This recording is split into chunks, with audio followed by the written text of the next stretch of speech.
In 1 Korintiërs 12 vers 9 sê, aan 'n ander weer geloof deur dieselfde Gees. Die gawe van geloof is om 'n onverskrokke geloof te hê en te weet, God sal vir my voorsien. Wanneer ek in 'n situasie is, en dan lyk of daar geen uitkoms is nie, het lyk of daar geen hoop is nie, het lyk of daar geen rigting oop is nie, soos wat die Israeliete by die Skelsee gekom het,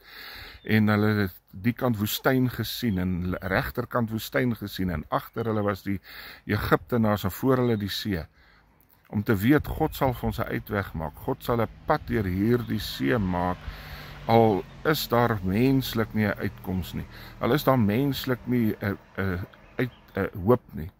sal God vir my voorsien, sal God vir my uitkoms gee, om daardie geloof te hê, dat hy dit in die verlede gedoen, hy sal dit weer doen, dat God sal my nie teleurstel nie, dat sy gedagtes oor my goeie gedagtes is, dat hy net goeie dinge vir my instoor het, dat hy wil hê ek moet gelukkig wees, om daardie geloof te hê, dat God sal my nie verlaat nie, hy sal my nie begewe nie, hy sal my nie los nie, hy sal nie my net een kant toe stoot nie, maar hy sal vir my sorg, hy sal vir my deurkom, en om vas te hou in die geloof, dat hy sal voorsien.